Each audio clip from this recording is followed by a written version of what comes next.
नमस्कार। आज हम एक ऐसे सफर पर चलने वाले हैं जो हमें ले जाएगा भगवद गीता की गहरी सीखों में। सोचिए, हजारों साल पुराना ये ग्रंथ आज की इस आधुनिक, इतनी तेज रफ्तार वाली जिंदगी में हमारे लिए गाइड कैसे बन सकता है? चलिए इसी को समझते हैं। तो गीता की शुरुआत कहां से होती है? कुरुक्षेत्र के मैदाने जंग से। लेकिन यह सिर्फ एक इतिहास की लड़ाई नहीं है, बिल्कुल नहीं। असल में ये उस लड़ाई का प्रतीक है जो हम सबके अंदर रोज चलती है। सही और गलत के बीच की कश्मकश, है ना? अपने कर्तव्य और अपनी इच्छाओं के बीच का संघर्ष, ये वही महासंग्राम है। तो इसी कुरुक्षेत्र में आइए सबसे पहले मिलते हैं अर्जुन से और उनकी दुविधा को समझते हैं। देखिए उनकी परेशानी कितनी गहरी है। अपने ही परिवार, अपने ही गुरुओं के खिलाफ खड़े होना। उनकी ये मुश्किल कहीं ना कहीं हमारी अपनी जिंदगी के उन लम्हों की याद दिलाती है जब हम भी किसी बड़े फैसले के सामने डाउट में खड़े हो जाते हैं। जरा सोचिए, अर्जुन इतना बड़ा योद्धा और वो भी अचानक हिम्मत हार जाता है। अपने कर्तव्य और अपने जज्बात के बीच वो ऐसे फंस जाते हैं कि साफ मना कर देते हैं, मैं अपने लोगों से नहीं लड़ूंगा। बस यही वो मोमेंट है जहां से श्री कृष्ण की वो सीख शुरू होती है जो आज भी जिंदा है। तो अर्जुन की इस परेशानी का, इस कंफ्यूजन का जवाब क्या है? एक मीनिंगफुल लाइफ की बुनियाद क्या है? इसका जवाब गीता की पहली सबसे बड़ी सीख में मिलता है, धर्म। अब धर्म क्या है? ये वो कर्तव्य है जो हर इंसान के लिए उसके स्वभाव, उसके रोल के हिसाब से अलग और यूनिक होता है। लेकिन एक मिनट, यहां धर्म का मतलब पूजा पाठ या कोई धार्मिक रिचुअल नहीं है। बिल्कुल नहीं। इसका असली मतलब है स्वधर्म। मतलब वो सही रास्ता जो हर किसी की अपनी जिम्मेदारियों और रोल के हिसाब से तय होता है। बहुत सिंपल है। जैसे एक टीचर का धर्म है पढ़ाना, एक सोल्जर का धर्म है देश की रक्षा करना। सबका अपना अपना स्वधर्म। और ये मत सोचिए कि ये कोई पुरानी बात है, आज भी ये उतना ही इंपॉर्टेंट है। सोचिए, एक स्टूडेंट का धर्म क्या है? पढ़ाई करना। एक एम्प्लॉय का ईमानदारी से काम करना। एक डॉक्टर का धर्म है पूरी निष्ठा से मरीजों का इलाज करना। और एक नागरिक होने के नाते देश के कानून मानना। तो धर्म का सार, इसका कोर आइडिया बस इतना सा है, जो भी काम है उसे पूरी लगन से करो। तो इसलिए सबसे जरूरी बात जो यहां निकल कर आती है वो ये है, अपने धर्म का पालन करना ही सबसे बड़ा धर्म है। यानी अपनी जिम्मेदारियों को ठीक से निभाना ही सबसे बड़ी अच्छाई है। क्योंकि जब हम ऐसा करते हैं तो ना सिर्फ सोसाइटी में एक बैलेंस बना रहता है, बल्कि हमें खुद भी अंदर से बेहतर महसूस होता है। चलिए, ये तो हुई धर्म की बात। मतलब हमें पता चल गया कि हमारा कर्तव्य क्या है। ये पहला स्टेप है। लेकिन अगला और उतना ही इंपॉर्टेंट सवाल ये है कि उस कर्तव्य को करना कैसे है। और बस यहीं से एंट्री होती है कर्म के प्रिंसिपल की।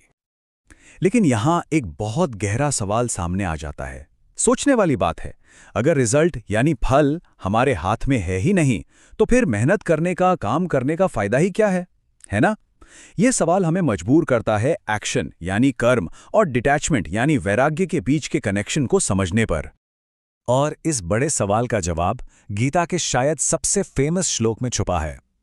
कर्मणे वाधिका रस्ते मा फलेषु कदाचन। ये एक लाइन पूरी गीता की फिलॉसफी का, उसके दर्शन का एसेंस है।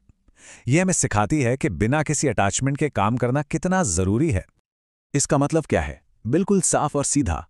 तुम्हारा अधिकार सिर्फ कर्म करने पर है, उसके फल पर कभी नहीं। इसे कहते हैं निष्काम कर्म का सिद्धांत। यानी हमें अपने काम के रिजल्ट से जुड़ना नहीं है, बस जो काम है उसे पूरी ईमानदारी से करते जाना है। अच्छा, तो इस तरह से सोचने का फायदा क्या है? फायदा बहुत गहरा है। जो इंसान अपने काम के फल की चिंता छोड़ के सिर्फ काम पर फोकस करता है ना, उसकी सक्सेस ऑलमोस्ट गारंटीड है। क्यों?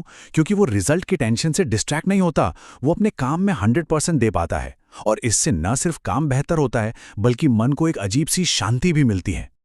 तो देखिए, हमने धर्म समझा, फिर कर्म समझा। अब आगे का स्टेप क्या है?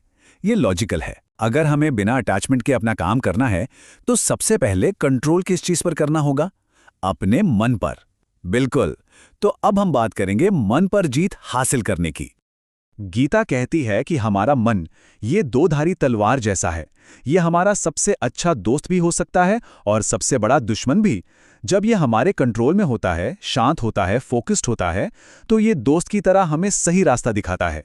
लेकिन जब इस पर गुस्सा, लालच, कंफ्यूजन हावी हो जाते हैं, तब यही मन हमारा दुश्मन बन जाता है और हमें बर्बादी की तरफ ले जाता है। तो मन को कंट्रोल करने के रास्ते में गीता कहती है 3 सबसे बड़ी रुकावटें हैं, इतनी बड़ी कि इन्हें नरक के 3 द्वार कहा गया है। कौन से हैं ये? वासना यानी लस्ट, क्रोध यानी गुस्सा और लोभ यानी लालच। ये 3 ऐसी डिस्ट्रक्टिव फीलिंग्स हैं जो इंसान को आत्मविनाश की तरफ ले जाती हैं।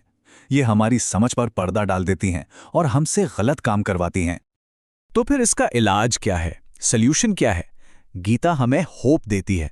वो कहती है कि ये जो चंचल मन है ना, इसे लगातार कोशिश, प्रैक्टिस, अभ्यास से काबू में लाया जा सकता है। हाँ, मुश्किल जरूर है, मैं मानता हूं, पर इम्पॉसिबल नहीं है। मेडिटेशन जैसी टेक्निक्स, थोड़ा सेल्फ रिफ्लेक्शन, इनके जरिए हम धीरे धीरे अपने थॉट्स और इमोशंस पर कंट्रोल करना सीख सकते हैं। तो अब हम आते हैं अपने आखिरी हिस्से पर। हमने धर्म, कर्म और मन पर कंट्रोल की बात की। अब देखते हैं कि ये सारे आइडियाज मिलकर हमें उस चीज तक कैसे पहुंचाते हैं जिसे हम सब ढूंढ रहे हैं, मन की शांति। और इसका पूरा सार, इसका एसेंस एक लाइन में है, जो इंसान सभी इच्छाएं त्याग देता है उसे शांति की प्राप्ति होती है। सोच के देखिए, जब हम चीजों के पीछे भागना छोड़ देते हैं तभी तो शांति मिलती है, क्योंकि इच्छाएं ही तो दुख का असली सोर्स हैं। जब तक हम अपनी डिजायर्स से चिपके रहेंगे तब तक डिसअपॉइंटमेंट का खतरा तो बना ही रहेगा। तो आइए पूरी बात को 3 सिंपल स्टेप्स में समराइज करते हैं। स्टेप 1, अपना धर्म जानो, मतलब समझो कि तुम्हारी जिम्मेदारी क्या है। स्टेप 2, निष्काम कर्म करो, मतलब रिजल्ट की चिंता किए बिना बस अपना काम करो। और स्टेप 3, अपने मन पर विजय पाओ, अपने थॉट्स और इमोशंस को कंट्रोल करो। बस ये 3 चीजें अगर हम अपनी लाइफ में उतार लें तो अंदर की शांति और लाइफ का पर्पस दोनों मिल सकते हैं। और आखिर में लाइफ को लेकर एक शांत नजरिया बनाए रखने के लिए गीता की वो लाइन है जो हम सब ने कहीं ना कहीं सुनी है, जो हुआ अच्छे के लिए हुआ, जो हो रहा है अच्छे के लिए हो रहा है, और जो होगा वो भी अच्छे के लिए ही होगा। ये एक्सेप्टेंस की फीलिंग है, स्वीकार करने का भाव। और जब ये आ जाता है तो लाइफ के बड़े से बड़े चैलेंजेस का सामना करने की हिम्मत अपने आप मिल जाती है। तो ये सारी बातचीत एक आखिरी सवाल पर आके रुकती है, एक सवाल जो हम सबको खुद से पूछना चाहिए। आज हमारे जीवन का धर्म क्या है? हम अपनी यूनिक एबिलिटीज, अपने टैलेंट का इस्तेमाल इस दुनिया में एक पॉजिटिव कंट्रीब्यूशन देने के लिए कैसे कर सकते हैं?